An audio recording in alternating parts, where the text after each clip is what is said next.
iTiS Well of Worship Fellowship. Monday again, meaning we attempt questions from the Bible, from life, from marriage, from sex, from faith, religion, you name it, apart from politics.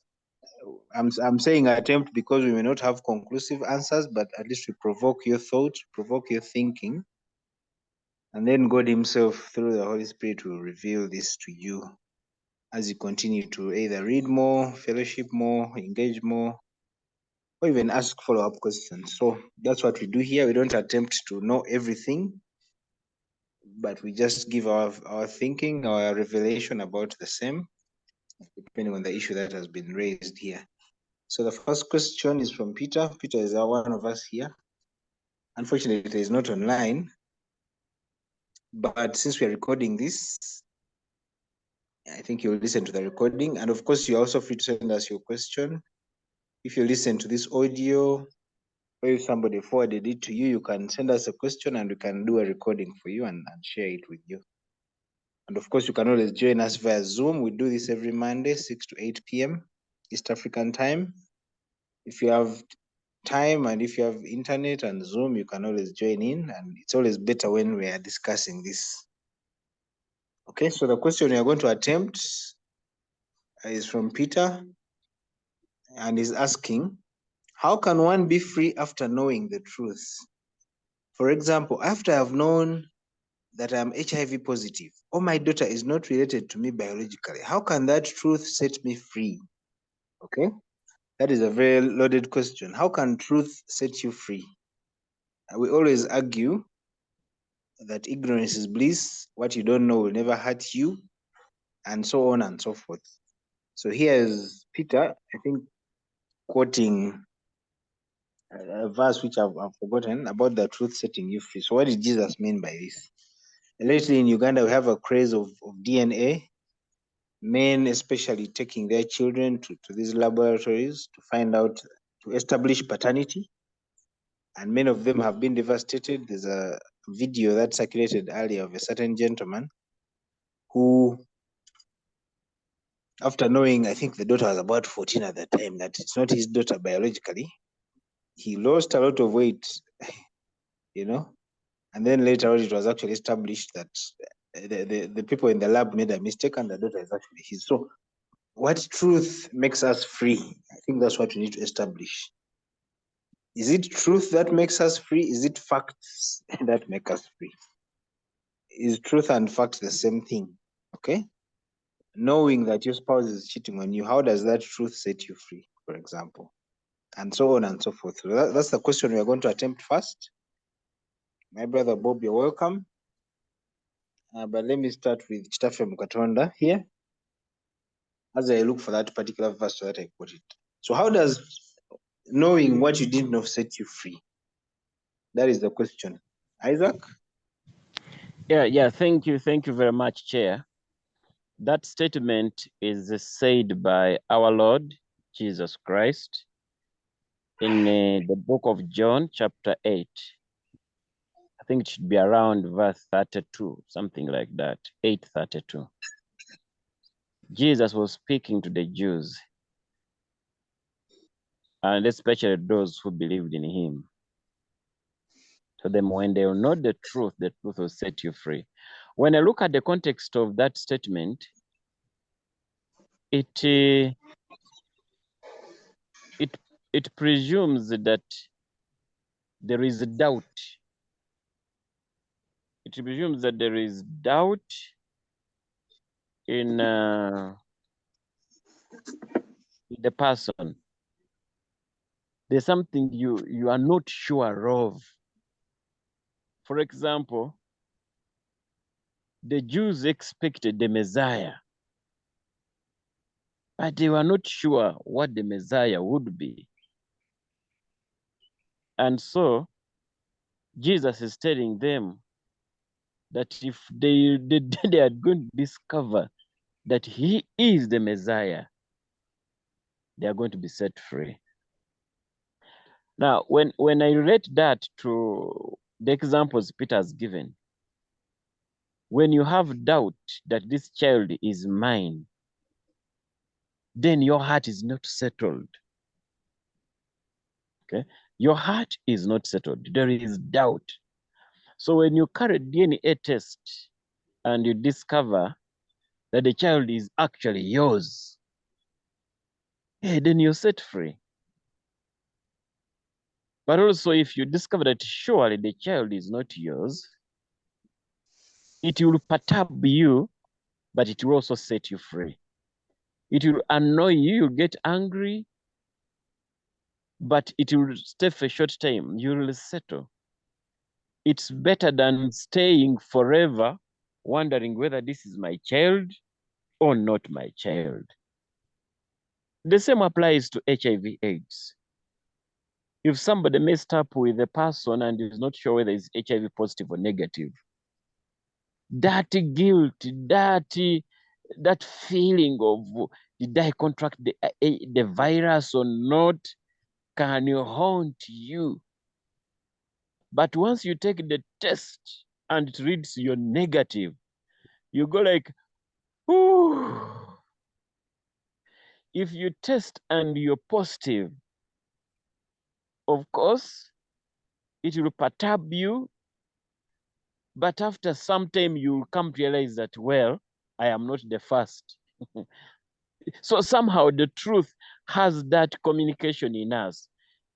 Whether it is bad or good, negative or positive, there is a period when you come to accept it and you're okay.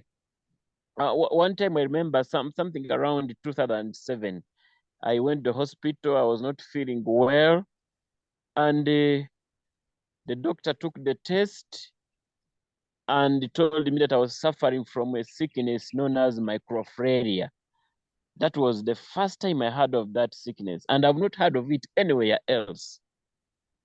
So, and the doctor immediately told me that if I don't take immediate treatment, I would develop any of these three conditions. 1, elephantiasis. 2, hydrocele. 3, blindness. And he said that microphlaria is caused by a mosquito that hatches around the lake. So, and at that time, I think I was in Tanzania very much near Lake Victoria in Bukoba. For those who have been to Bukoba, they know. And we were having a lot of activities around the Lake Victoria. So I agreed with the man. They gave me the prescription. I was supposed to be taking 18 tablets per day for 3 months.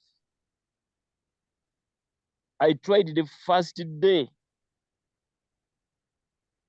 because I was taking 3 times a day. By the third time of the day, the tablets could not find way in my stomach. The throat just rejected. So the person who was taking care of me suggested that we go and look for injection. Now the injection, they said they must get water from my back. They call it back? No, the spinal cord. They have to get water from the spinal cord to mix with the injectable. We looked for that medicine the whole of Ginger until we found it in one place called Rena. Now, when the doctor looked at me, he suggests that they take another test before he can administer. So they took another test. And when they took the test, the doctor broke the news to me. The doctor said, you don't have malaria, you don't have typhoid, and do not have any other sickness from the tests we have taken. That very moment, I got healed. The person who had lost appetite, I got appetite immediately. I told the caretaker, was my pastor, Pastor Dan. I told him, I'm very hungry. He said, are you sure? He drove very fast and took me to a hotel. and I ate food that had not taken for almost 2 weeks ago. That just the fact that the man said, "Oh, you are not sick," set me free, just like, "Oof." And up to today, I've never felt that condition again. So the reason I'm saying this is that truth, whether it is bitter or not, it sets you free. When you discover, if you've been doubting whether your wife is cheating, you're not. The day you catch her, once you catch her, it will haunt you, it will pain, you'll think many things, but you can come to terms with the fact that, okay, I'm living with an immoral woman. And if you are a theologian like me, you will quickly understand that, well, that is a human error. If you have the capacity to live with it, you live with it. If you don't have the capacity, you better separate. As simple as that. There's no other way. And you'll be set free. I thank you, Chair, for giving me the opportunity. Thank you, Chita from Katonda. Welcome to those who have just joined us. We are attempting a question which we've had for a couple of weeks from Peter about the truth setting you free. Peter asked, how can one be free after knowing the truth? For example, I have known that I'm HIV positive, or my daughter is not related to me biologically. How can that truth set me free? Of course, there are many other examples we can give about people who have known things, and some have destroyed them, some have set them free. Of course, there are statements like, what you don't know can never hurt you, ignorance is bliss, and so on and so forth. That is the question we're attempting today. Bob, are you there? Can you talk? I see your microphone is on.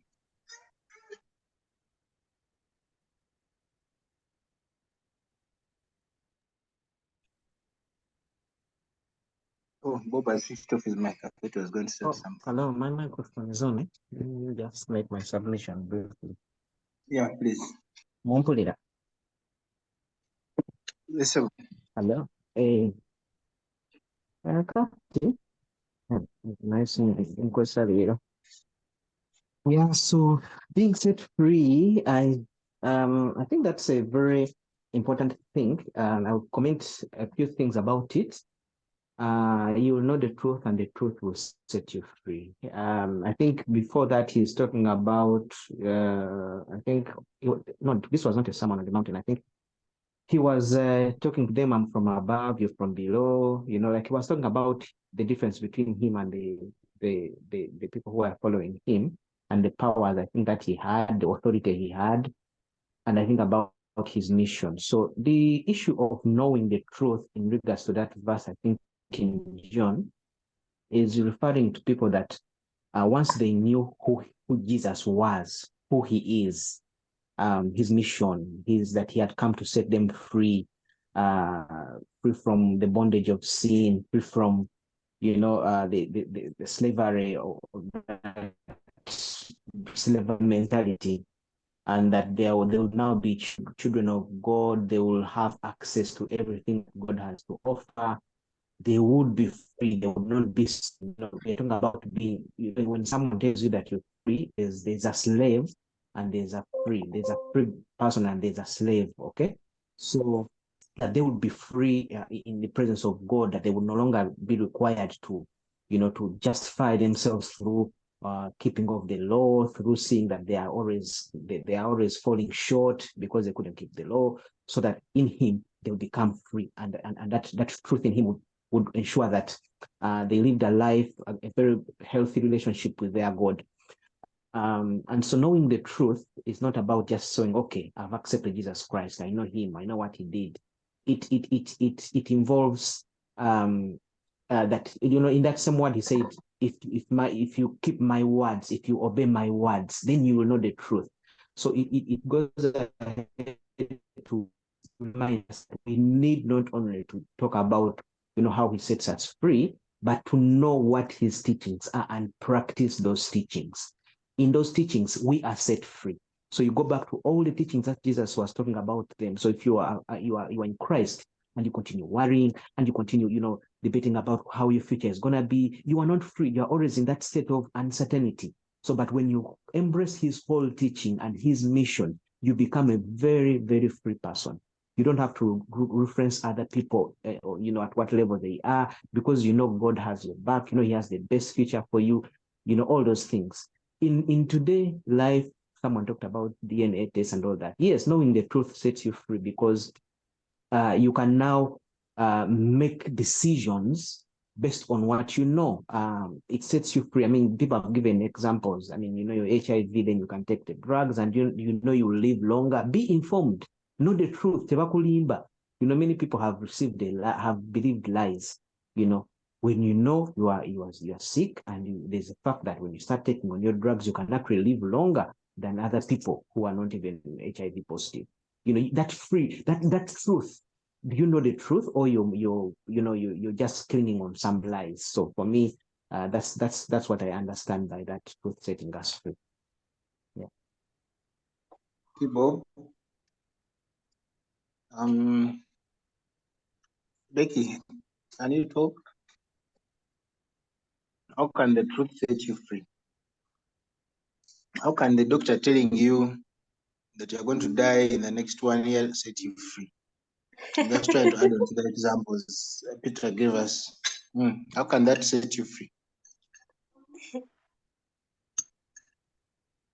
I eat my money. And the doctor says I'm going to die. Hey, you're not But eating it now. anti mbangendo zirya nga motivation speaker agamba you should save. You don't know tomorrow. But I think my opinion is not different from what the bishop and Bob said. The truth gives you liberation from ignorance and falsehood. And also it frees you emotionally and psychologically. So you are able to make informed decisions based on what you've known. And I think the truth, when you know the truth, osalawo ki ky'okola, because some people know the truth and they live in denial. Naye tekijjaawo the fact that you are aware. Your action when you know the truth is up to you. But the most important thing is like you are aware. So really that is what I have to say. Yeah, there have been marriages that have gone on for 30 years.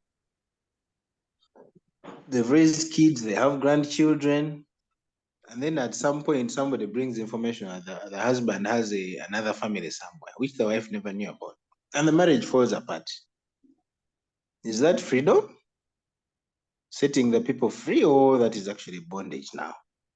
Is ignorance always a bad thing? Can't you be free with your ignorance? I think that's the argument I want to also make, or the question I want to ask. Can't you be free with your ignorance?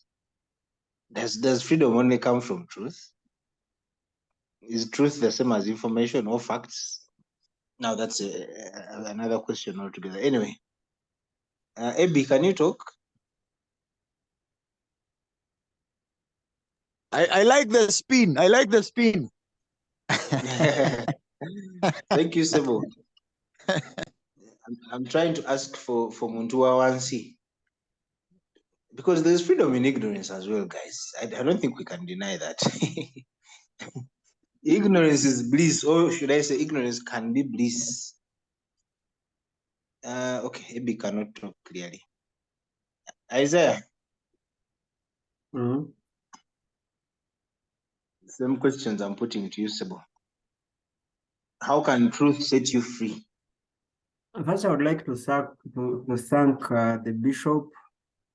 I'd like to thank Bob and Becky. And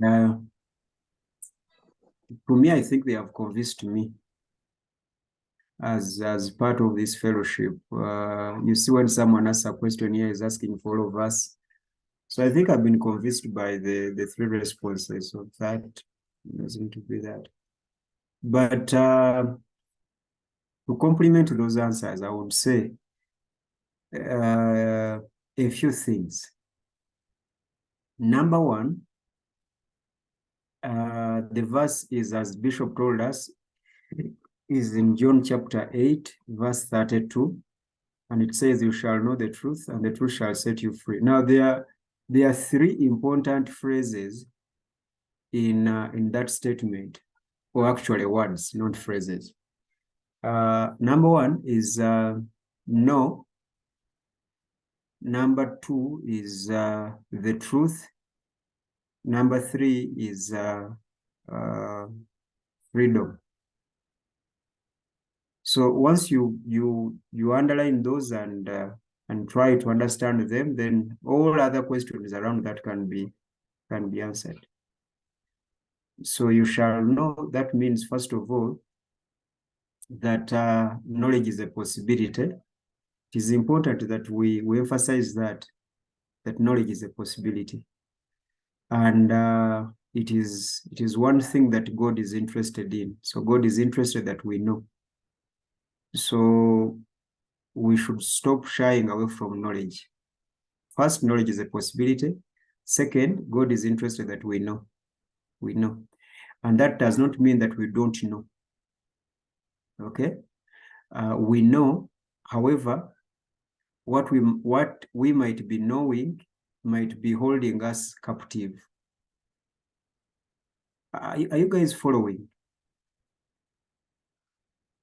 Yes, Very much. I am. Because first of all, I would like you to understand that ignorance is a type of knowledge.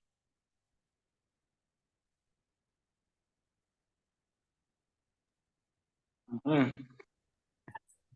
agree with you. Now, because ignorance is a type of knowledge. Where you know nothing. No.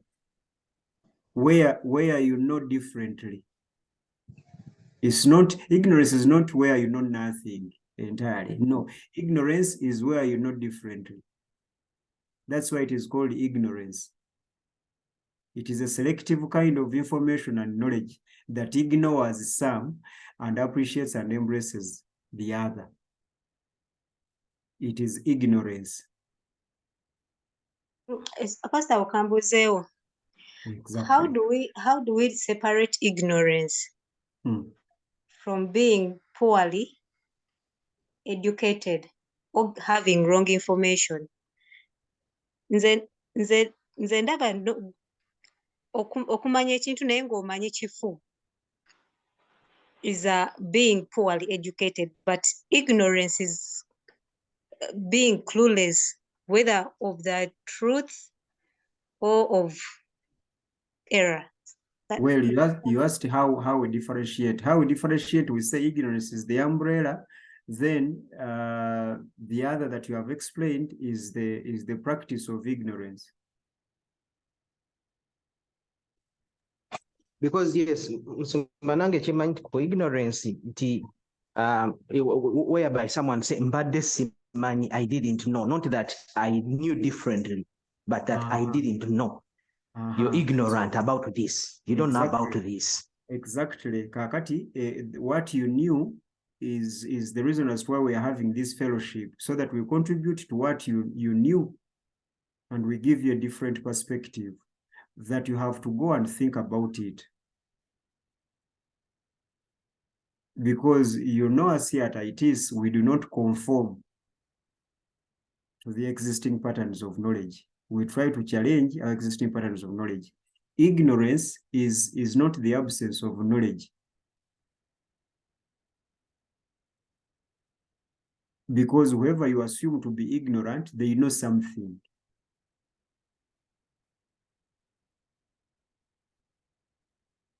For instance, I am ignorant about aerodynamics. Now, my question is, am I ignorant about aerodynamics? As in, am I completely ignorant about aerodynamics? I At think least by you know the it visits. Becky. I think by the fact that you know that there is aerodynamics, you have a level of knowledge. At least you know. Now, if someone who's completely ignorant does not even know the existence Exactly. of Now, aerodynamics. have you ever met such a person who is completely ignorant in their environment? Yes, tubeera nabo bulijjo. Oh, give me an example. Kati wasobola okubeerawo, let me say an argument. Let me say something that people are talking about. Oli n'akigwamu naye nga ne point zaali tezikwataga to the issue being discussed because they do not know anything about it. Then ne wabeerawo omulala ng'alina his argument naye nga agireeta from the point of not knowing the facts concerning the issue being discussed. That simanyi oba ntegeerekese. Abadaga nti ye tamanyi Ellen G. White tamanyi. I think Pastor na elaborating. So I thought that person was like, they were ignorant about Ellen G. White, something like that. Akati, okay, fine. Akati, that's what we are trying to establish here. I'm trying to tell you that if your definition of ignorance is the absence of total knowledge, then it is very difficult to get an individual who qualifies to be that ignorant.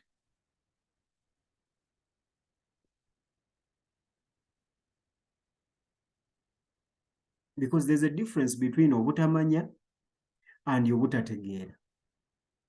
So when we say ignorance, what are we specifically saying? Are we saying obutamanya or obutategeera? I don't know. Oba byonna byonna bisobola okuba nga tuli mu byogerako. Thank you. Waliwo bampa ekipapula wano, waliwo bampa ekipapula wano, nze nava eri nagenda mu parking ne mpaakinga normal. Ngenda okukomawo okusimbula nga bantaddeko ekipapula nti napaakinze bubi.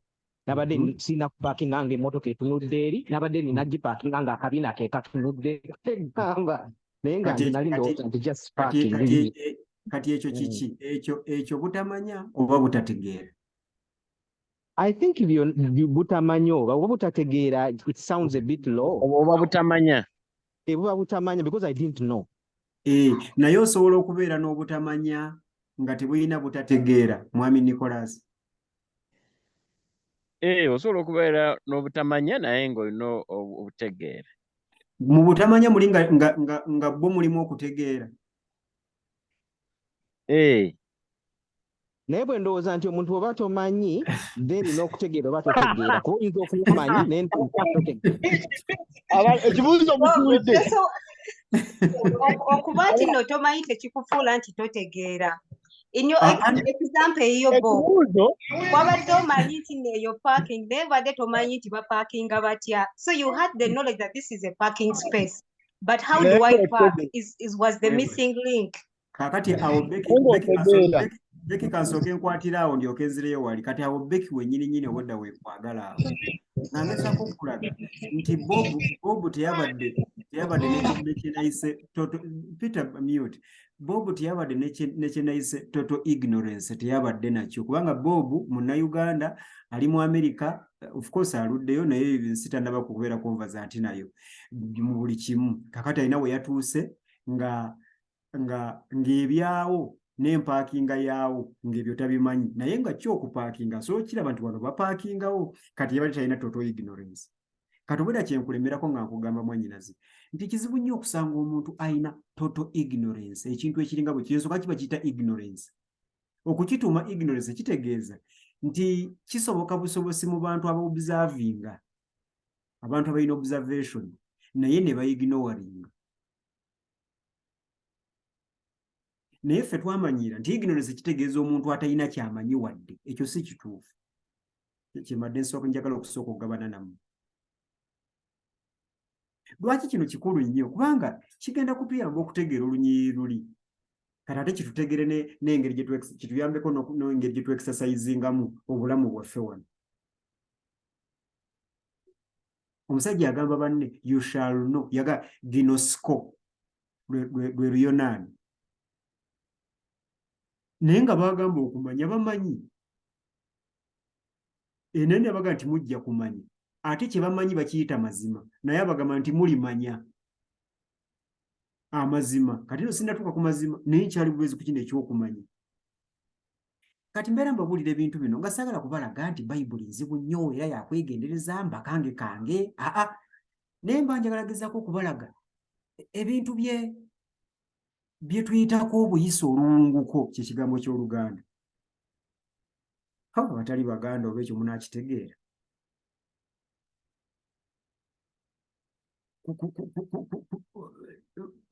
Mukwana tuteekwa okwegendereza ate kati gwe nkimanyi okimanyi kuba gwe oli mubuulizi wa njiri. Tuteekwa okwegendereza okuyita obuyisi ku bigambo bya Bayibuli bwe tutyo easily bwe tu casually bwe tutyo. Superficially. Tuteekwa okwegendereza. Omusajja yagamba banne you shall know nga tebamanyi nga bali ignorant.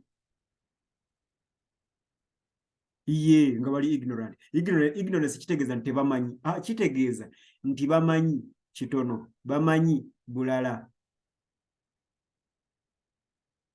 Kati abagamba mujja kuddamu mumanyi obulala obwawukana n'engeri gye mumanyi. Kakati ekyo kikulu bannange. Kikulu nnyo mu lunyiriri olw'ekyo. Kikulu nnyo okutegeera nti abantu si bazibe abatalabirako ddala. Bamanyi. Era kyova olaba bwe tuba tubabuulira enjiri batukaayanya basinziira ku ki? Ku kumanya kwabwe. Era bwe tubadde wano nga twogera ku kigambo ignorance nammwe muganye kye mbagambye. Muganye musinziira ku ki? Bob agambye nze mbadde mmanyi. Becky n'agamba nange mmanyi. Nti ignorance kaakati olaba nti muli mu kusinziira mu kumanya. Kakati abantu abaali mu kumanya Katonda yabagamba mujja kumanya. Awo okawuka olunyiri we lukolera amakulu. Omanyize nnyumirwa nnyo ennyiriri zino bannange. Nnyumirwa nnyo ate naddala Yesu wabanga yayogera. Awo nnyumirwa nnyo kuba omusajja yasimplifyinga ng'amagezi amanene n'agateeka mu kantu akatini. Mu ngeri y'ekyejo gwe n'olowooza muno ayogedde kantu katini. Maama. Omusajja yasanga abantu abamanyi n'abagamba nti mujja kumanya. Kati otegedde okuva n'olwaleero nti okumanya kwo kwetaaga okumanyisibwa. Bane nasigaddeko nzeka. Kwetulisebwa. Miina waakiri nyinayo omu. Otegedde okuva n'olwaleero nti okumanya kwo kwetaaga okumanyisibwa.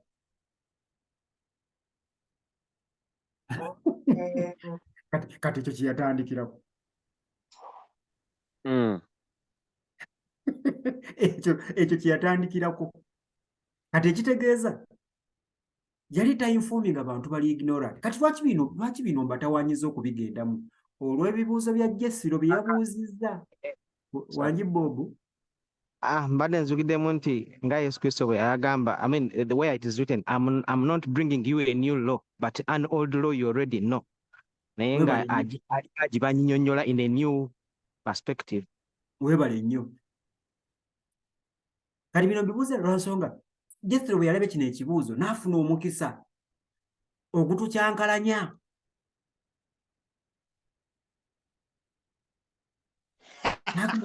N'agamba nti abantu bulijjo babeera mu ignorance nga balina emirembe gyabwe bali free. Kati ate omusajja agamba you shall know the truth. Ate ne Peter naye kye yali abuuza. Kati ekitegeeza mu ginosko eyo ey'okumanya egyasose you shall know, Yesu ali mu kututegeeza nti waliwo abantu bangi abeeyagalira mu busibe.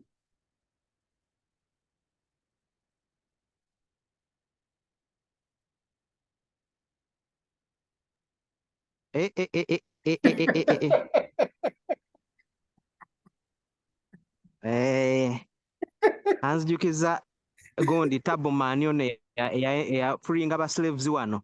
N'agamba mbu she would have freed thousands more if only they knew they were slaves.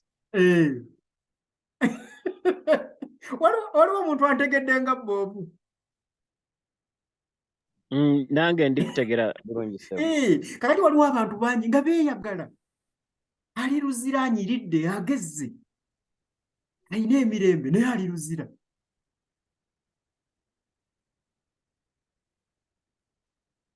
Kazi nabagambye nti ebigambo birimeka ebikulu mu olwo olunyiriri? 3. Agambye biri 3. Ekisooka No, you shall truth ne free. ebale nnyo.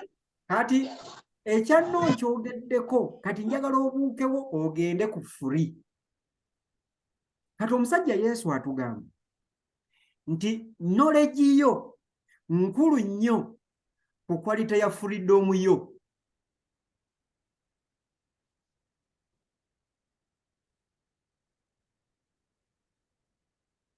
Ne freedom ina kind. Kati freedom teyina kind, naye okweyagalira mu busibe tekitegeeza nti nno oli free. Naye osobola okubeera ng'oyine weeyagala. Okitegedde? Esegirinya yatugamba gye bali eruzira basagenti, simanyi bayita batya abakulira basibe bannaabwe ba RP.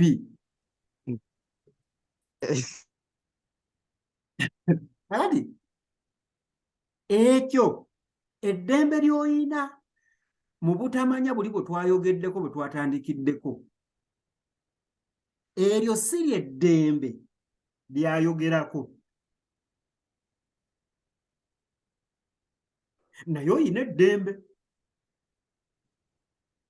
Naye nze lyenjogerako ye Yesu sinze. Yesu lyayogerako si lyeryo. Lino lyo lyenjogera lyo liva mu kumanya amazima. Naye tekijjawo okuba nga mu ignorance eri eyasoose gye twayise knowledge erimu abantu abeeyagala.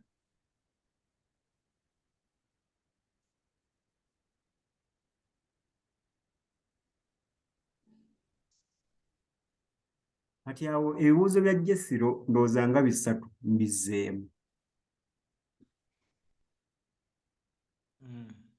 Era ne Yesu yabimaze dda. Kaakati si buli woolaba okweyagala n'essanyu nti okweyagala okwo n'emirembe egyo ne freedom eyo nti ye freedom ya truth. In fact leka mbere bold mbategeeze nti obulimba buleeta okweyagala.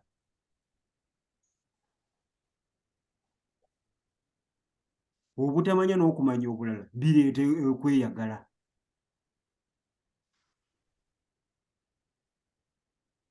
Era abantu bakola bulungi nnyo nga bw'okiwulira.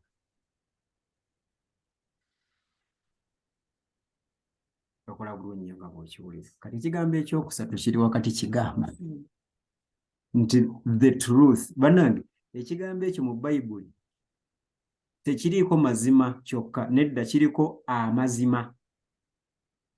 Omanyi mu Luganda bw'oga nti mazima n'omala n'oga nti amazima oba toyogera kintu kye kimu. Nze yanyo teeka ebintu mu Luganda lwe tutegeera.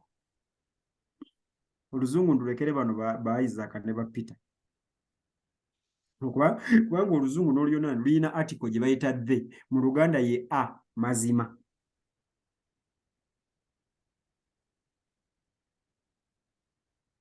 Kati ekitegeeza amazima agoogerwako awo si amazima ga Isaya ng'ogageraageranyiza n'aga Nantongo. Ago gali relative, era ogenda okuwulira truth is relative.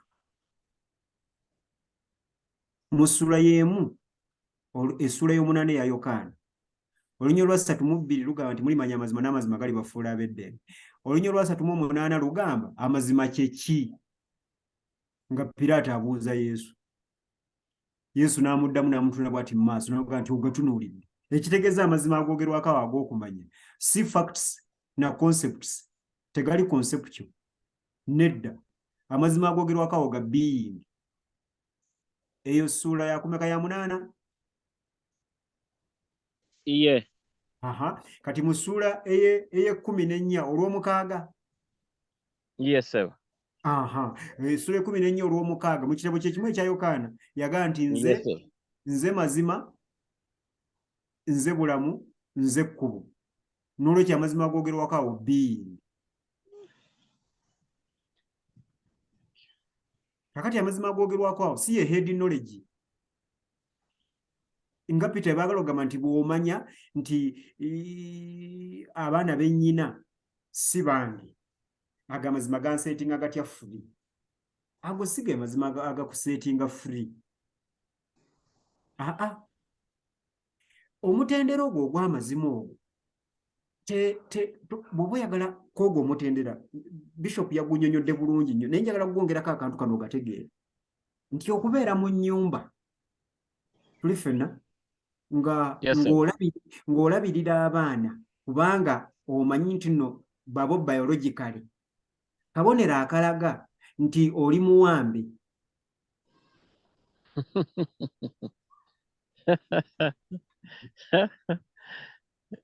Nti oli mu prison.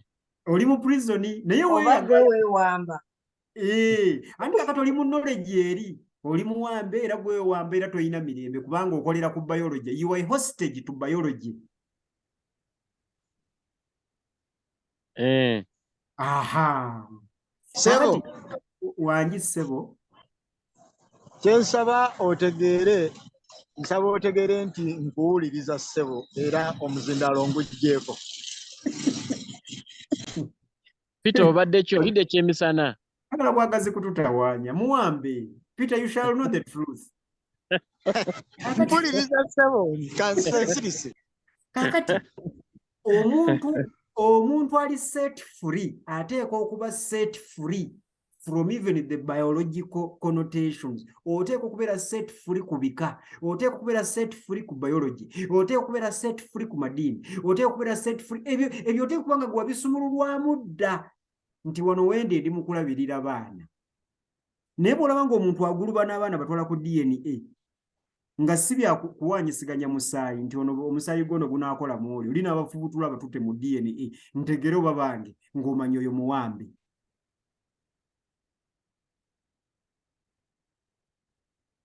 Ali mu ginosiko eri gye nabagambye endala. Nkutegedde nnyo awo Musumba.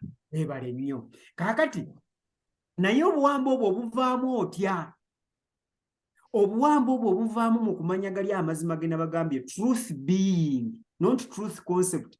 Truth being yeekuyamba okustreamlininga truth concept.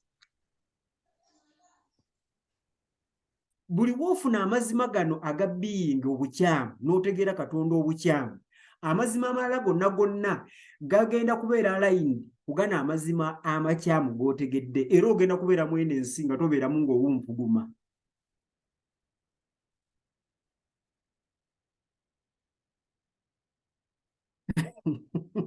Kakati omusajja ono kyava bagamba nti mujja kumanya amazima. Amazima gano being, amazima gano nze, God himself. Bwe munaamanya amazima gano nze, ago gagenda kubasumulula mu mazima amangi agali mu nsi agawamba abantu naye nga bali mu kumanya. Mu knowledge ennyingi eri mu nsi ewamba abantu. Eri ginosiko gye twatandikiddeko kyenavudde mbagamba nti knowledge is binding and knowledge binds. Knowledge does not set free, it binds. Kyovula omusajja agamba nti bwe naagala nenkebeza abaana bano nentegera muno si bange. Awo kati nga school fees musalako. Knowledge binds.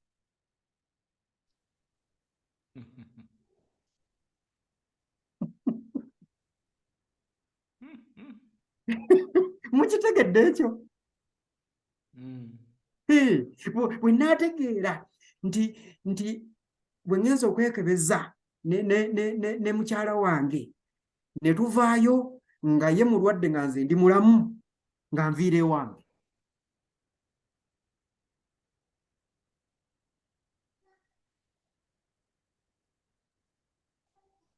Akati gano amazima kano kasita ogategeera gano ge gakusumulula okubeera mu nsi eno ng'oli wa ddembe. Kati buli concept yonna gye baleeta gwe tekusiba. Kati for instance, omuntu tayinza kujja n'akugamba nti nkukolimidde era tolibeera kino. Kubanga waliwo abantu bangi nnyo nga bakyamenyeka n'ebyo ebintu. Lwaki? Kubanga tebamanyi mazima gano.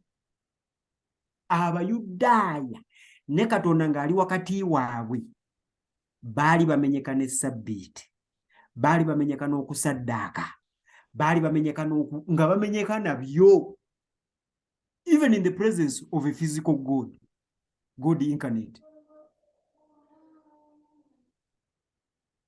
They were not free. Lwaki? Kubanga baali tebamanyi mazima gano.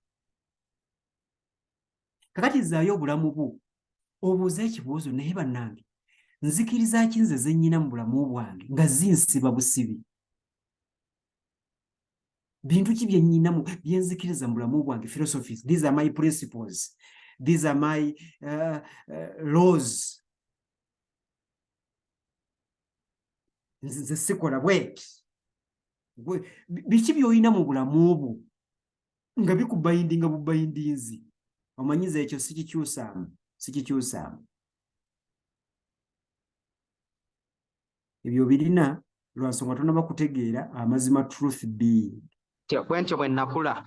Nze bwentyo bwe nakula. Omanyi kati ffe abageye ate tetulya ku ssaawa 9.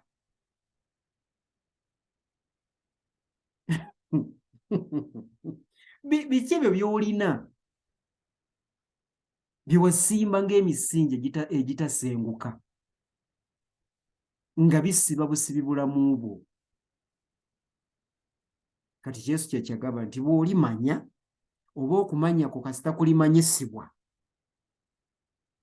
ojja kutegeera amazima ago gagenda kukusumulula by'otalabanga. Banange ebbi ndowooza gwe simanyi bulungi history ye wano wamu ne Nicholas.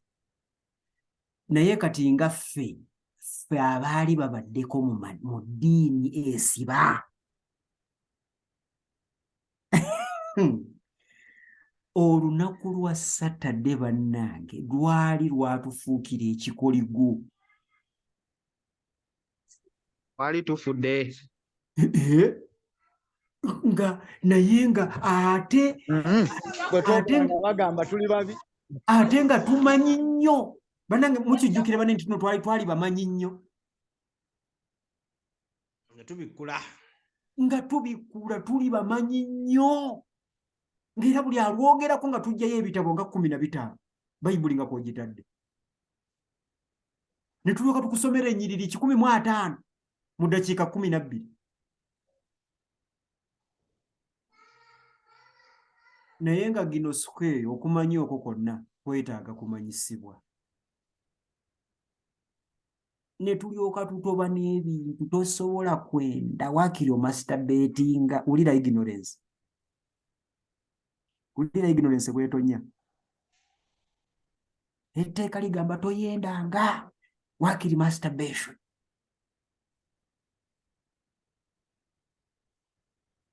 Ne tulyoka tubonaabona n'akasabbuuni tukuume etteeka lya toyenda. Naye nga ddala awo twali tuli kuumi.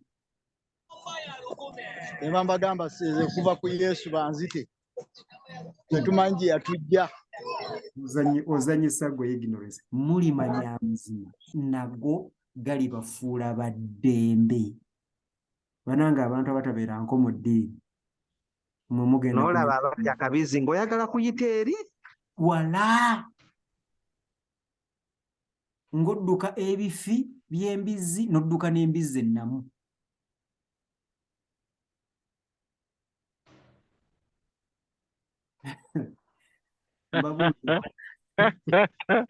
Ate ako kansanyusizza. Tembabuulira. N'oyagala ojjukube embaata.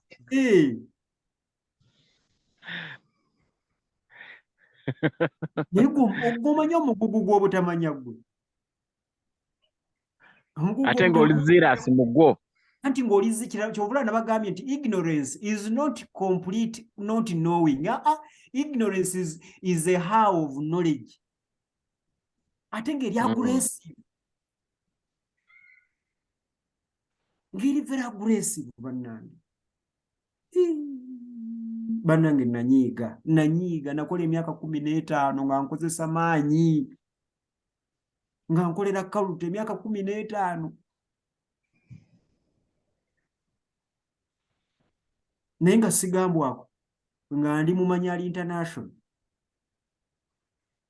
naye sitaani basebo neyanziza mwera. Petero owulira otya ssebo? Yabuziza ekibuuzo Nze bannange nze ntegedde Yesu anzira nti kati tontegeeza Yesu ebisigadde ndibiraba nga nkomyewo.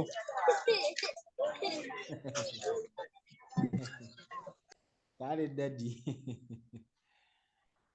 Okay, that's the first hour. Kibuuzo ekisooka tukimaze. Waliwo ekibuuzo wano ekyokubiri yakibuuziza si wa Luganda n'olwensonga eyo nga tuddamu tugenda kwogera mu Luzungu oba mu Lungereza. Okay, ekibuuzo kye kikwata ku Egypt. Let me actually read it. The next question is from Nyaole, a brother from Kenya.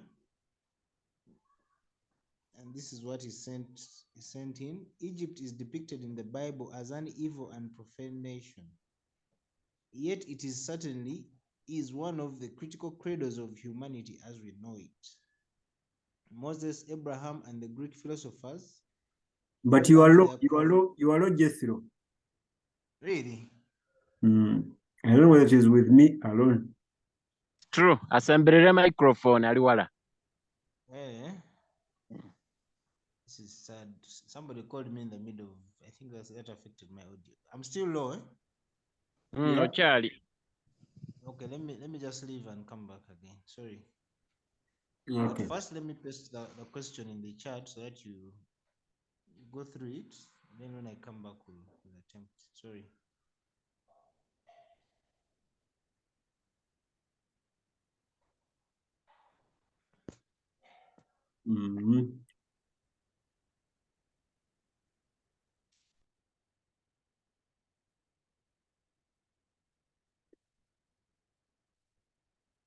Abby, are you driving? As usual.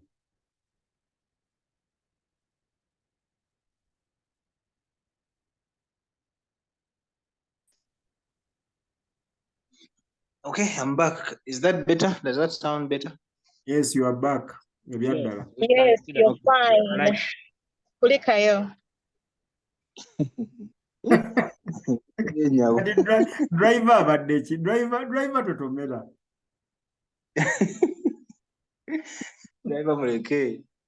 Okay, the next question is from a brother in Kenya, so I'm going to suggest that we answer it in English.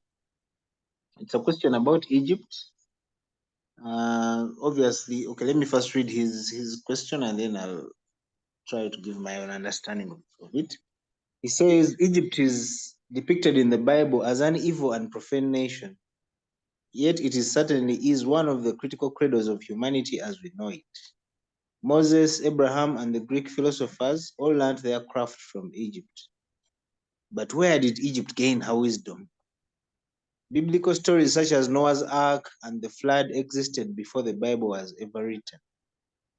In Sumerian mythology, is humanity replaying and reliving the past? How original is the Bible? So I see so many questions in one. I mean, this submission, there are like 5 different questions. I don't even know which one to begin with. But the first one I see is how did Egypt come to be the cradle of humanity? I think there are some scholars and historians who seem to say or argue that civilization actually began from Egypt. So he's wondering why, first of all, the Bible depicts it as evil and profane. And then from there, he crosses over and talks about the biblical stories which existed before the Bible was written in Sumerian mythology. And then he asks, are we replaying or reliving the past? In other words, do these things keep on happening? Or did the Bible just copy from Sumerian mythology, as he calls it? How original is the Bible? So those are the questions. It's a bit here and there, but I hope we can help the brother. Yeah, Nicholas, as always, I'll start with you. First of Thank all, you very much. I don't know how I don't know how you knew it. Civilization. Sorry? Because even in class, I was always the first to answer. Oh, really? You're like Egypt, eh? You're the cradle of civilization. Well, I think the Bible does not really depict Egypt as evil, because we all know that when Jesus was running away from Herod, he was actually taken to Egypt for safety. So could be that whenever Egypt is portrayed as evil, it could be either because of a misrepresentation or a particular time. Just like in history, there could be a time when a nation has an evil leader, and therefore whatever is done is evil. Even in Israel itself, if we read the Chronicles, there are times when Israel was really worshipping idols and not worshipping God. There were times like that. But even when there was a famine in Israel, the only place they ran for refuge is Egypt. So Egypt rescued Israel. Remember, Egypt made Joseph the prime minister, and Egypt kept our Lord Jesus Christ for how many years? For some good years, 2.5 years or something like that. Exactly. Until Herod was dead.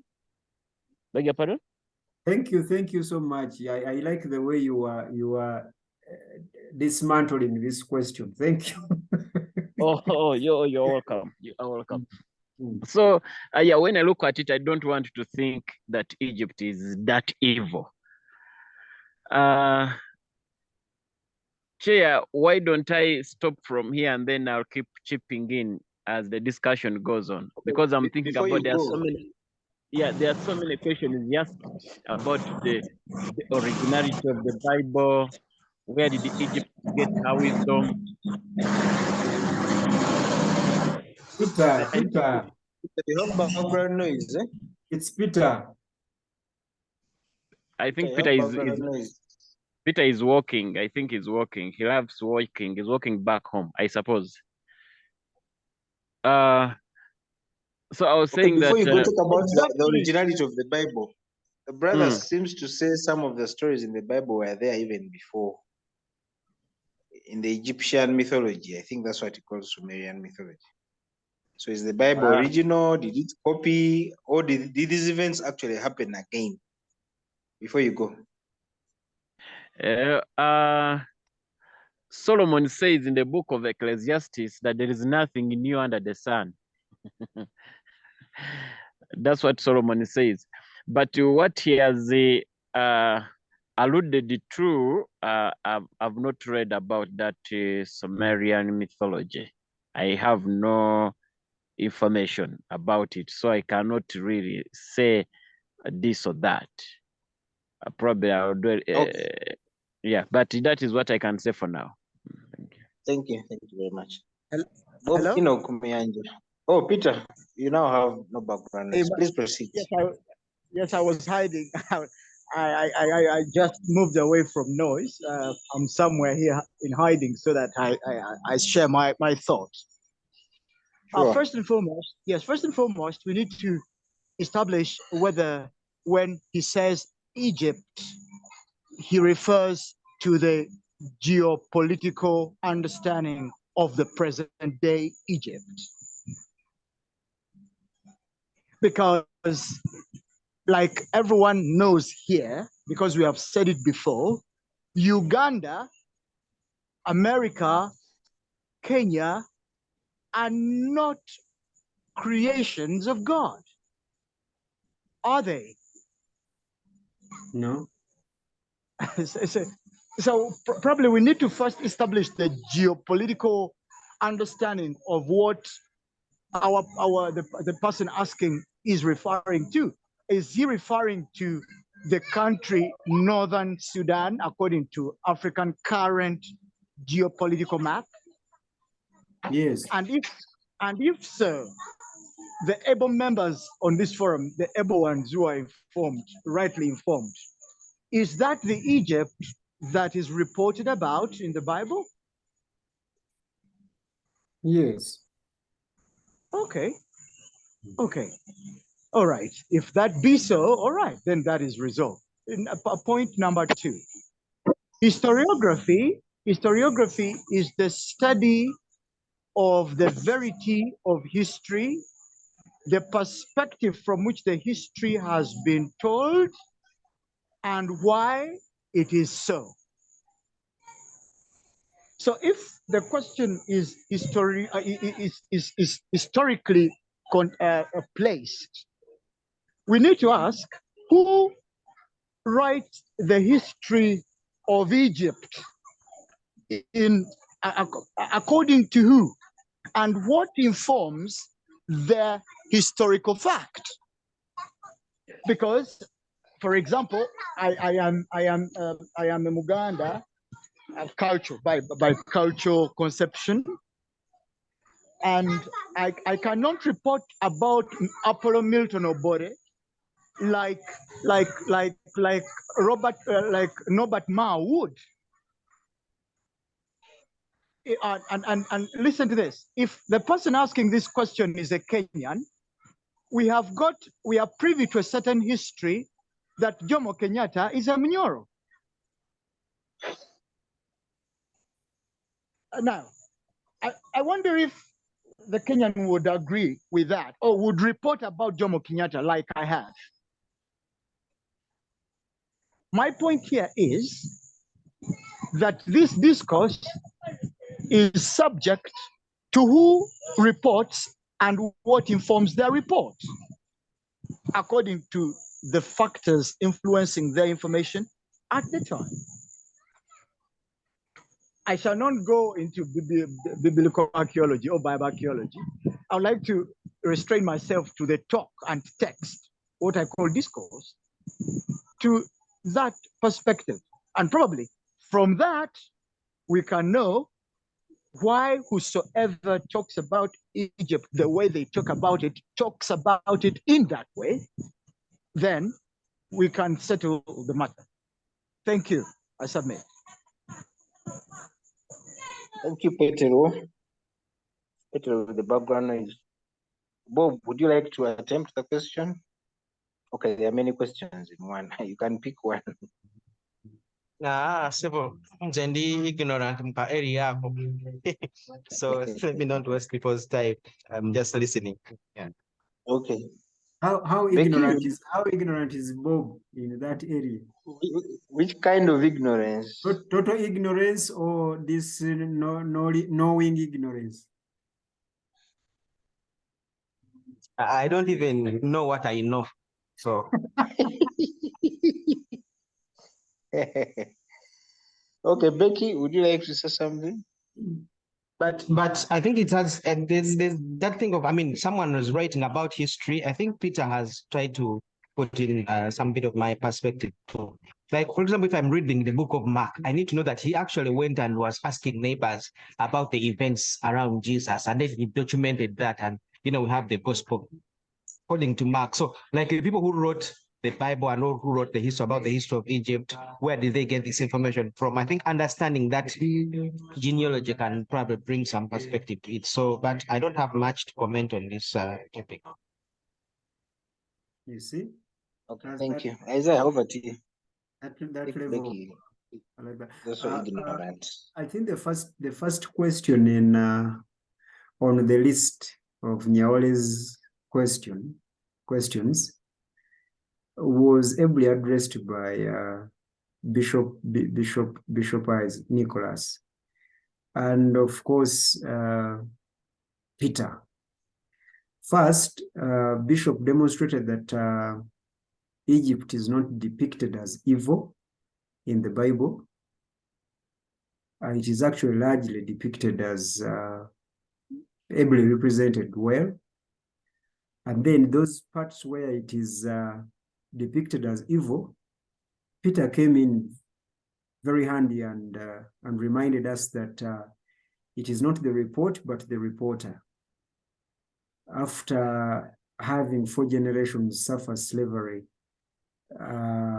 in under the hand of the system of Pharaoh, of course, those who could report about Egypt couldn't report about it in a nice way. So where it is depicted as evil, Peter gives the reason.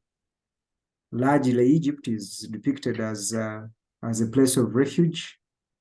Jesus is taken there, and of course, many other good things from Egypt. And I think that was the first question. Egypt is depicted in the Bible as an evil and profane nation, yet it certainly is one of the critical cradles of humanity as we know it. Then he says Moses, Abraham, and the Greek philosophers all learned their craft from Egypt. I don't know about this. I don't know about this. I know Moses was born and raised in Egypt until he was 40 years. Abraham, well, I don't know about Abraham because Abraham was a Chaldean. When he went to Egypt, I don't remember very well. I'm yet to be reminded. Then Greek philosophers learned their craft from Egypt. That also I don't know. There's too much information here that I am ignorant about. And then yes, but where did Egypt gain her wisdom? Egypt gained her wisdom from where the Kikuyus in Kenya gained their wisdom, the Kisis in Kenya gained their wisdom, the Luos, the Nandi, etc. Mention all because what Egypt knew, okay, the Kenyans knew. Kenyans of then knew. Of course, not everything, but there's way too much that Kenyans knew that Egyptians did not know. And of course, there are a number of things that Egyptians knew and Kenyans did not know. I'm using these 2 countries because the person who asked the question comes from Kenya. So I wanted to make sure that he understands that civilization did not move from one place to many other places like we have been programmed to understand and to believe. Because all the historical books and throughout my education, I have been taught that civilization was born somewhere and it spread all over. So we are told that philosophy was born in Greece, something which is absolutely wrong. Philosophy was not born in Greece. Philosophy was all over. So it's not only the Greeks that were philosophers. No, our ancient fathers were philosophers. If you want to prove that, you can go and evaluate and analyze our proverbs. Our proverbs. I learned that from my philosophy classes. I thought that philosophy was born in Greece. I also thought that Sigmund is the father of psychology, but psychology was with us. Psychology is as old as a human being, and it is wherever a human being is, and so is philosophy. So it is, Egypt is hyped in that sense of as the cradle of civilization, etc., because of particular agendas and systems of programming and determining academics, etc. So that's why you see we have what we call today Ivy universities, where there is Stanford, where there is Harvard, where there is Oxford, where that is imperialism. Is imperialism. But it is important that Africans understand, wherever you are, that we had good philosophers like the Greek people had. We had good psychologists like other parts of the world had. So it's important that we understand it from that angle. So I think that is it for now. If he comes back on that issue, we'll have a discussion. Then he said biblical stories such as Noah's Ark and the flood existed before the Bible was ever written in Sumerian mythology. And then yes, in Sumerian mythology, how original is the Bible? How original is the Bible? I don't know what Nyaole means and understands by the term original. Right? Does original mean that Sumerian mythology ought to have copied from the Bible? And therefore, since the Bible reported later what was in existence, therefore it's not original, etc. In mythology, etc. You see, first of all, it is important to understand that biblical stories such as Noah's Ark and the flood are not literal events. They, of course, not every story, but most of them, I guess, from Genesis chapter 1 to chapter 11. The content in that part of the Bible is not literal. The events reported in there did not happen as they are reported. I know this is not something that sounds good to the ears of many conservative believers and Bible believers who take the Bible to be literally. For instance, the world was not created in 6 literal days. It was not created in a week, because God wouldn't require a week to create the entire universe, especially if we are told that he spoke things into existence. So we don't know whether he woke up every day and spoke one thing in existence and then the next day spoke another into existence. So that's it. We also know that a woman was not created from the rib of a man. That is not a literal thing. We also know that there are no speaking serpents. We know that snakes don't speak, but in chapter 3, snakes are speaking. We also know that we have no archaeological remains of the Garden of Eden. This is also very important to note. We know that all humanity, by that we mean all races, did not come from a single man and a single woman. That's Adam and Eve. Of course, and a number of things. I could go on and on and on and on through those chapters. And then we know that we do not have archaeological fossils that indicate a universal flood, as the Bible reports it, that the floods covered the entire planet Earth. We don't have that scientifically. We know the levels of oxygen in the sky, so people could not have conducted a project which had its peak into the clouds beyond even the oxygen levels. Of course, we know a number of things. So from chapter 1 to chapter 11, and I have written about these things in a series that I named The Misrepresented God. Jethro, have we run those on our blog, or we haven't? Need to revisit. The misrepresented God, I'm not so sure. I need to check. Yeah, okay, we'll check. But I have written about this.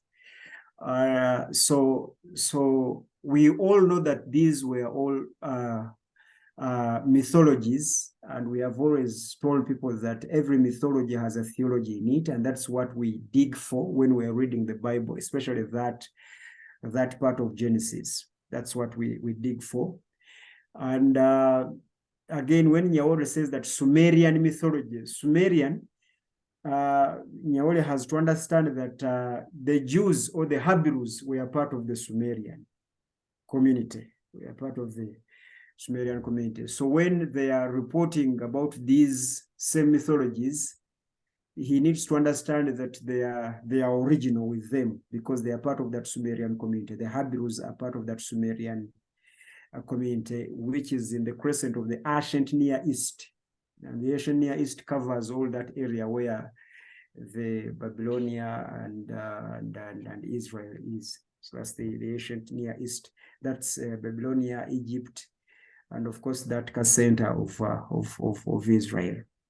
So how original is the Bible? Well, the Bible is as original as its message it's trying to communicate, because what we have in the first 11 chapters of the Bible is an edition of the believers in the God of Israel, an edition of existing mythologies.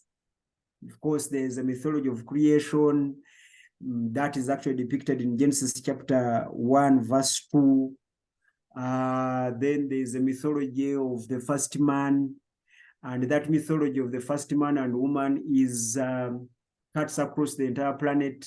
The Baganda have Chintu and Nambi. The Banyarwanda have the Gahutu and Gatutsi. All that, they had all that. All communities had that. Why? Because they had already started developing a mythology on the questions of origin, the questions of the problem, the questions of the solution, and the questions of destiny. So that is what it is. Musumba, the Gikuyu have Mumbi and the Gikuyu. Actually, Gikuyu is their first man and the wife, the Mumbi. So that is your Adam and Eve for you in the Bible. But of course, some Bible teachers who are not conversant with this history, iTiS, and this training, we tell you that I know the Adam and Eve of the Bible are special. They are not like the Nambi and Chintu of Bagana, but they are the one and the same. These were just mythologies that were trying to address the questions of origin. And later on, verse 1 of Genesis chapter 1, we remind all these mythologies that in the beginning God created the heavens and the earth. That is our origin. That's our origin. So to answer the question of Nyaore, is humanity replaying and reliving the past?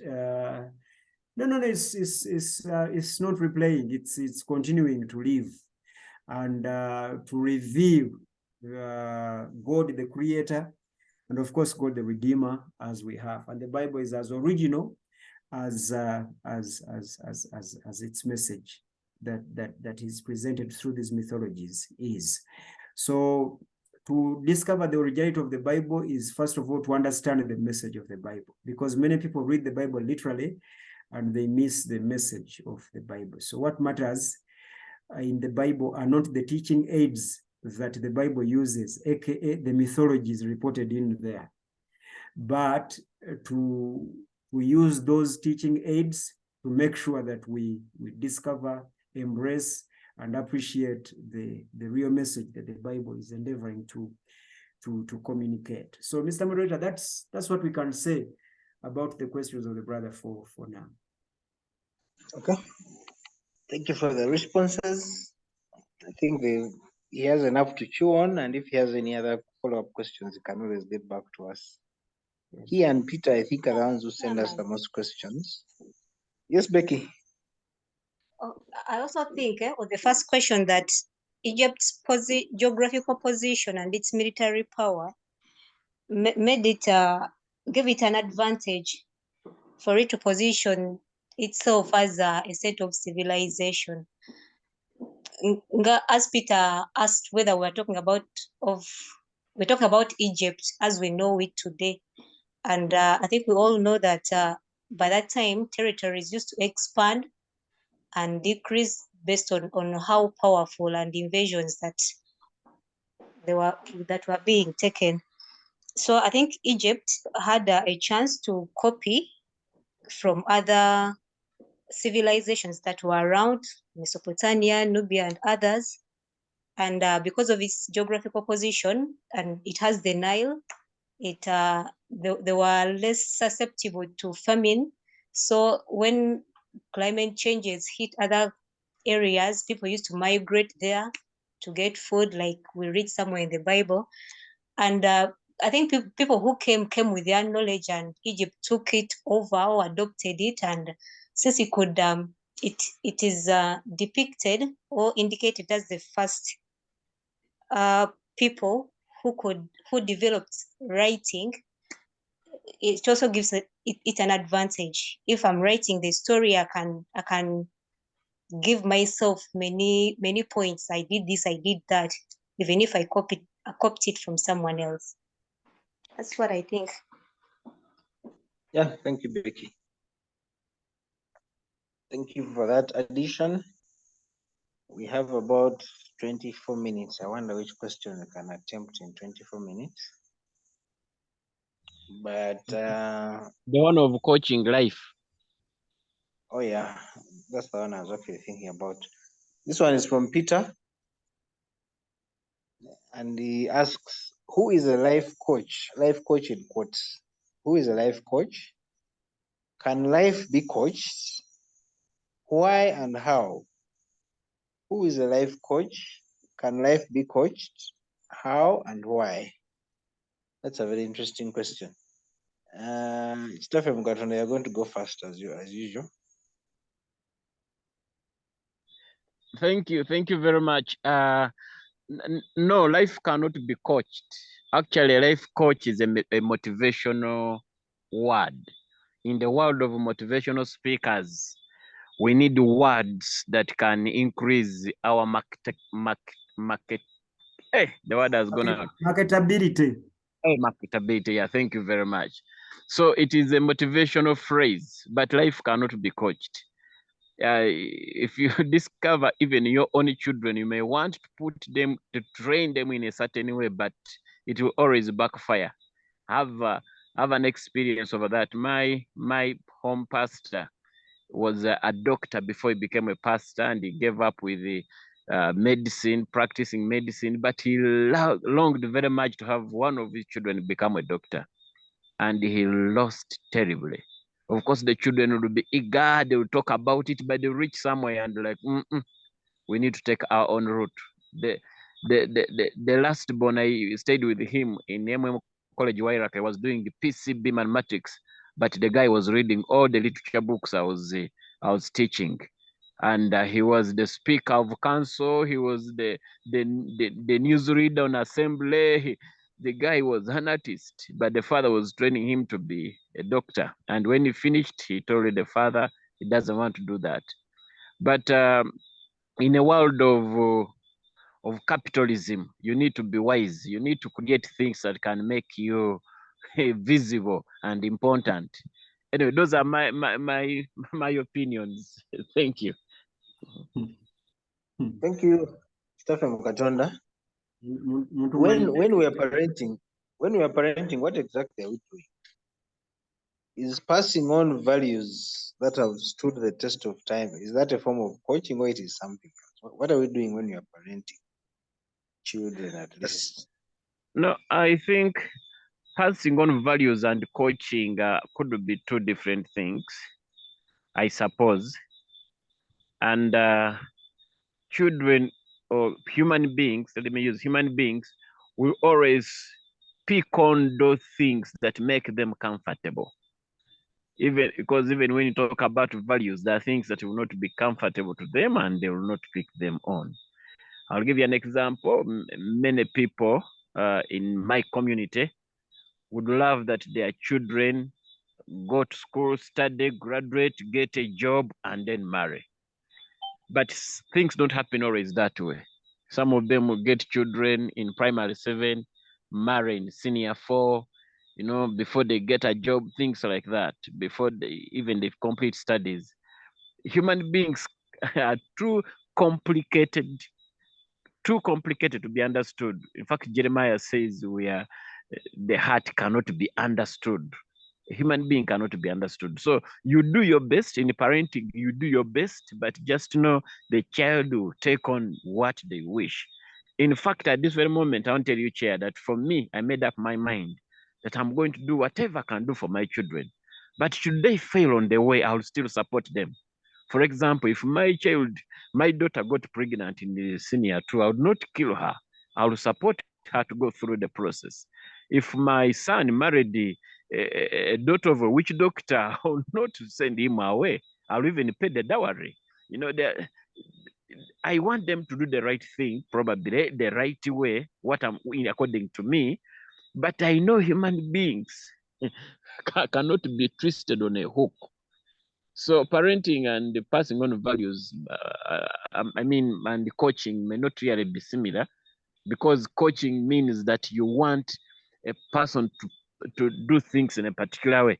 That's why if you're a football fan, Barcelona coaches kids young, 6 years, they pick kids as young as 6. Then they try to put those values in them. But you're going to discover that they don't always use those kids in their academy, in their field. Not all of them get. Still, they keep on buying others. Why don't they use all the academy? Because they have taken them when they are still kids.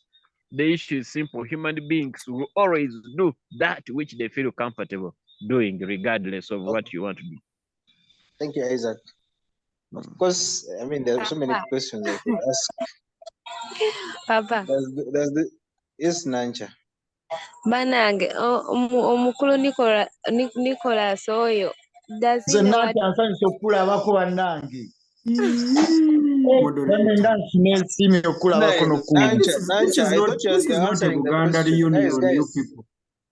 Guys, we are in the middle of answering a question, eh? Nancha, are you answering a question or you are greeting the people? No, I was making a commentary on what the previous speaker had said. You answer the question. What is the question? Oh. Sorry. I want to hear that comment. Say it. Okay, in 1 minute, because Isaac has asked to hear the comment. In 1 minute, Nancha, can you? Like, I don't know if you know the implications of what you said. Do you know what it means to marry your child in the family of a witch doctor, and your son also has your son-in-law, the one you've accepted, also believes in the traditional beliefs of their home. I wish I wish you wouldn't have said that. Nancha, the question is in the chat. Please check it out. Hopefully you'll come back if the time allows. Okay. Let me check it out. Bob, would you like to say something? Let me make my submission. I think for me, I'll answer in the affirmative, if that means that yes, life can be coached. The question is how?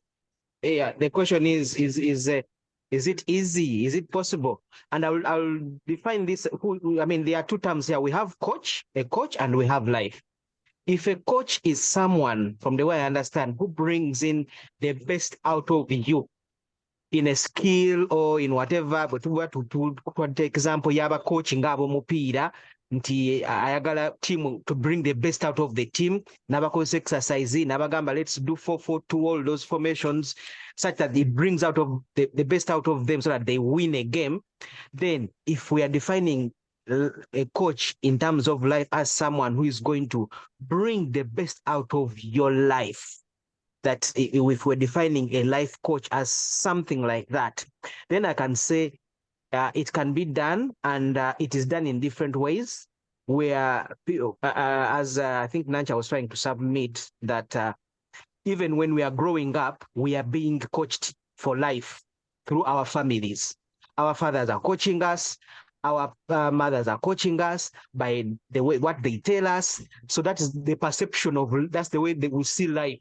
We usually tend to live out the life of what we have been exposed to, or what we have been taught from a child. It is very difficult to find someone doing something completely different from what they were coached as a child. That line. Okay, there's a way we always default.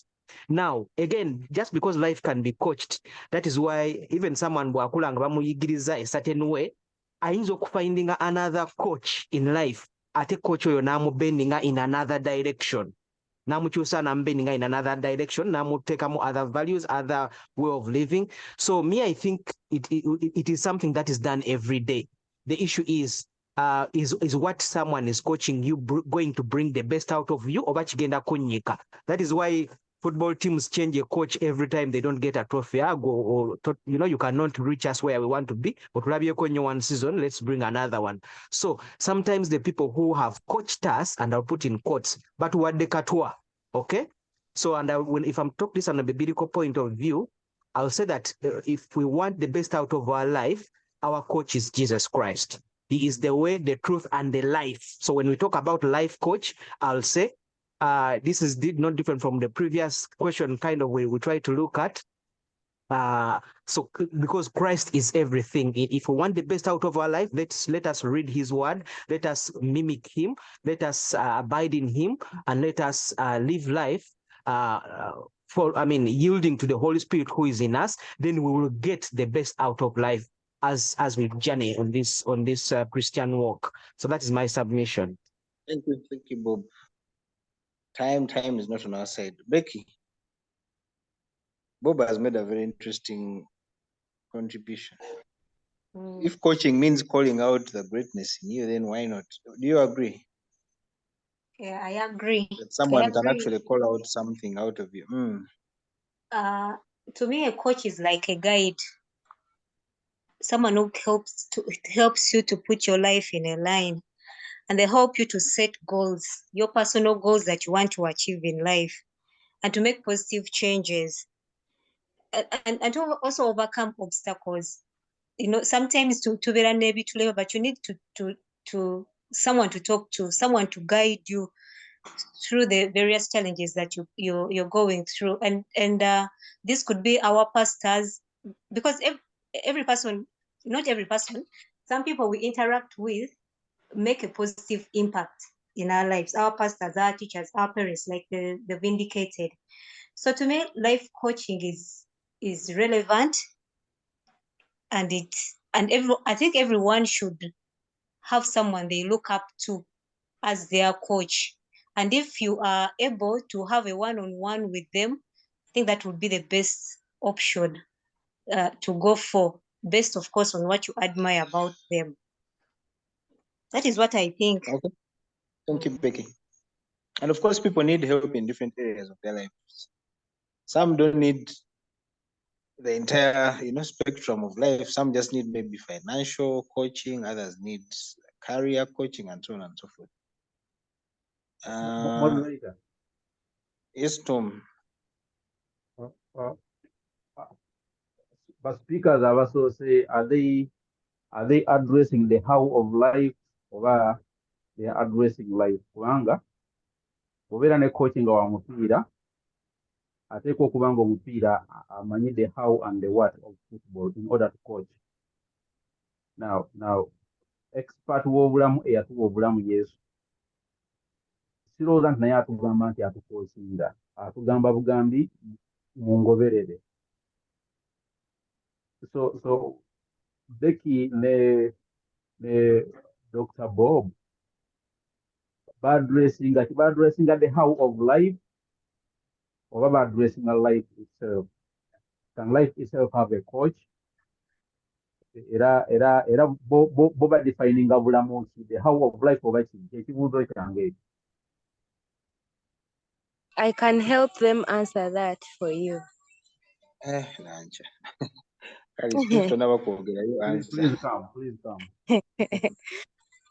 come. babadde bakyaddressinga basing on the different facets of life. For instance, oli bw'ayogedde ku kya football abadde ali mu kulaga career. Oli bw'ayogedde ku kya pastor abadde ali mu kwogera on the spiritual aspect, even the other life aspect.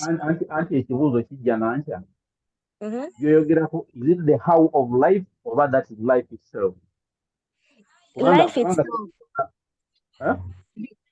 Life itself, because Not the how.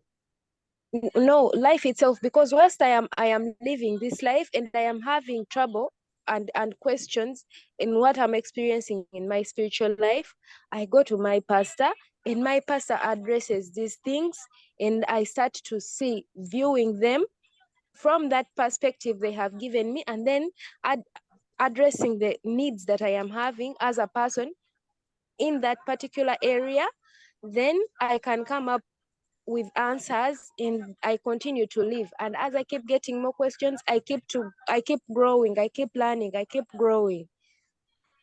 But to me, that is, you are defining the how of life, not life. What is life, according to you? What is life? Nabuuzizza ekyo mu kibuuzo kyange kinogamba ogenda kubayambako kubanga nekyali Bob. For me, I think you cannot separate the two, the how and the life.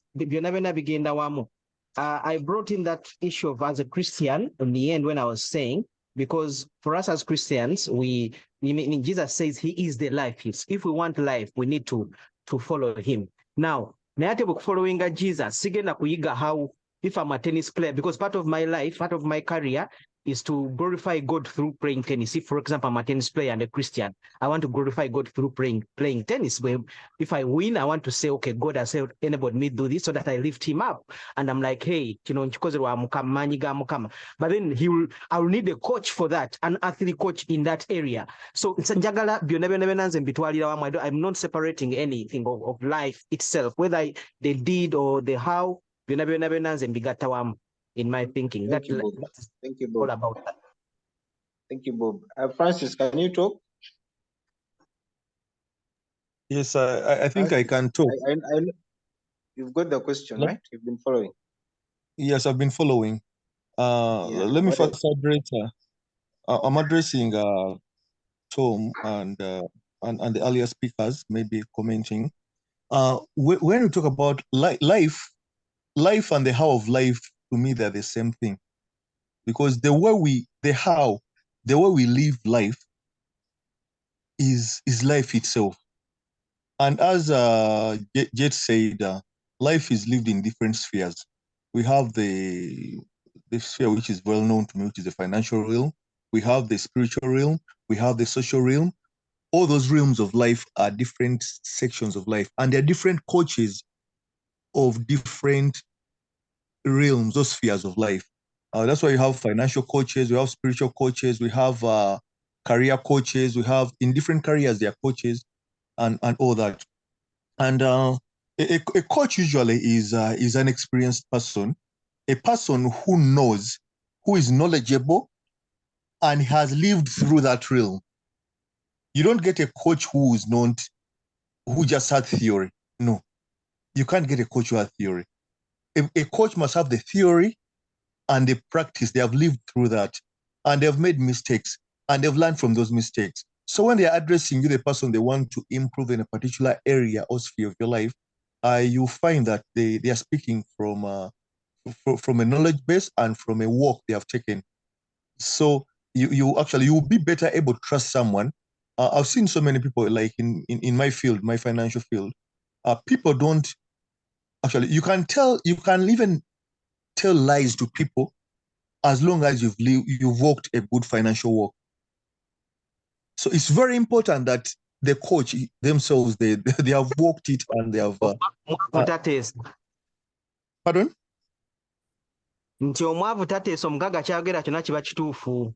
Omwavu tateesa. Of course, oli mutuufu kye ŋŋamba ekyo. Bacoach tulina n'okuba careful about the coaches. Nze mu financial realm, I've many times never clients bange naye ntero I'm a financial coach also to some people. Ntera okugamba baklansi bange babe very careful about the different coaches out there. Osanga abantu who are wealthy, but because they're wealthy ne bawa akatwa abantu abalala. Ne babawa akatwa, but babawadde akatwa because they believe in them because they have taken that walk and they look successful in that area. So we should coaching can be done. I'll just say yes, coaching can be, life can be coached. Life can be coached, but of course not. But we as the people being coached in those areas of our lives, we should be careful of the coaches. That's what that's the salient thing I want to bring out. We should be careful about the coaches. But wakatwa over however much they're experienced is what they're giving us the best knowledge we should carry on and practice. Okay, thank you, Francis. I wish you had more time for this topic. It seems a bit wide. Isaiah. We should Anna, don't even know what to say.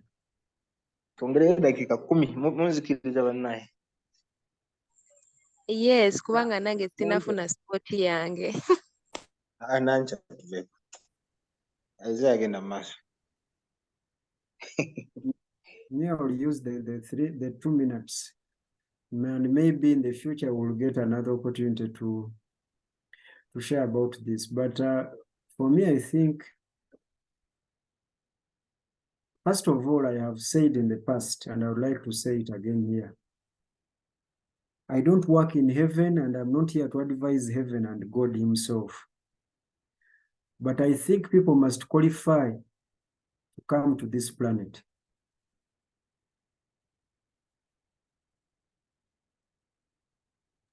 What qualifies them? They should be taken to a certain planet before they come to planet Earth, and then be prepared from that planet for planet Earth. But I don't know how heaven does it, and I don't know how God does it. Seems like he just brings people here.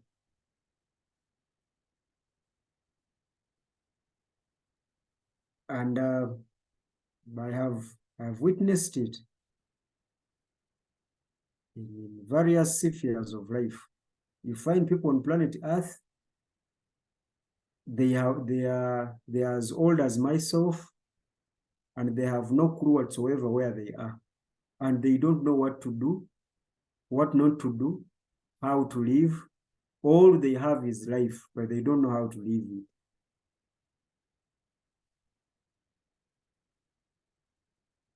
So for me, really, one of the greatest needs to this planet is life coaches. People who tell you how to live in different aspects of life. You need them. People who train you. And I think that is why heaven ordained that children should be born within a family.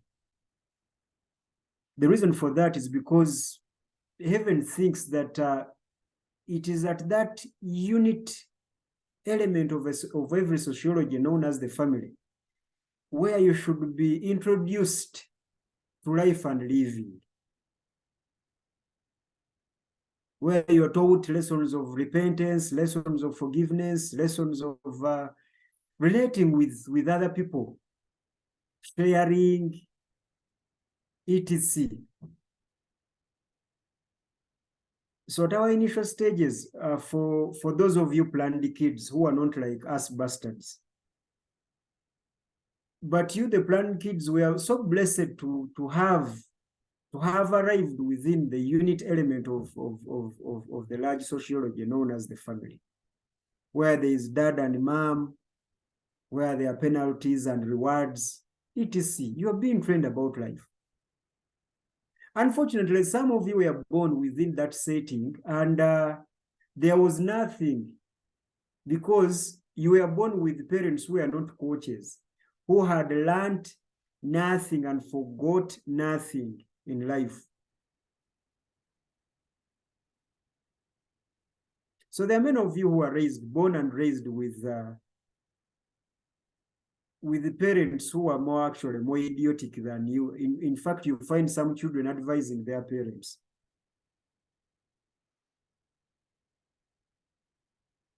So it is absurd. It is really absurd. It is really absurd. But maybe, Mr. Moderator, when we get time, me, I will be back because I have a lot on my spirit. Thank you.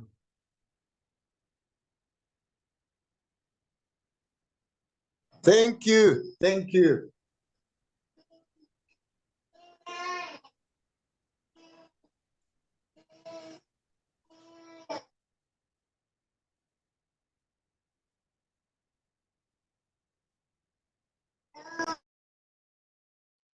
Chairman Alazewa, Nansha wanted to make a submission. I don't know whether she's still on.